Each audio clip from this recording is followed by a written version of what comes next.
पश्चिम बंगाल की सीएम ममता बनर्जी और केंद्र सरकार के बीच टकराव लंबे समय से चल रहा है। इसकी छाया कोलकाता में 6th Bengal global business summit पर भी दिखाई दी।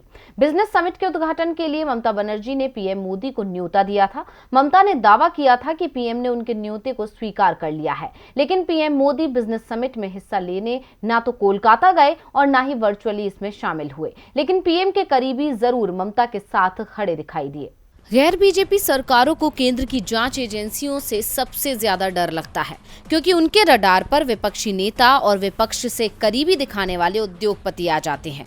और जिन राज्यों में चुनाव होते हैं वहां तो ऐसे उद्योगपतियों की शामत ही आ जाती है जो विपक्षी दलों के करीब हों। यूपी विधानसभा चुनावों में आईडी और ईडी डिपार्टमेंट की छापेमारी में ये दिखाई भी दिया।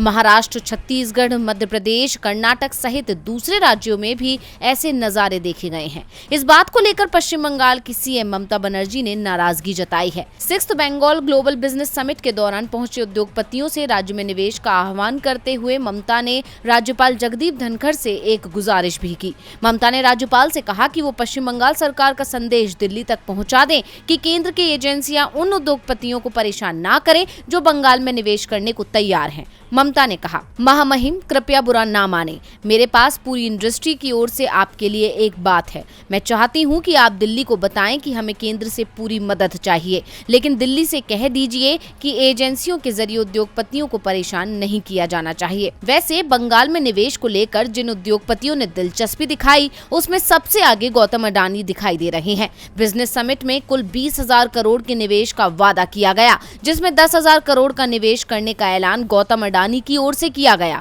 गौतम अडानी को पीएम मोदी का करीबी माना जाता है। ऐसे में ये सवाल भी उठ रहे हैं कि क्या अडानी ग्रुप अब केंद्र के निशाने पर आने वाला है। डीवी लाइव की रिपोर्ट।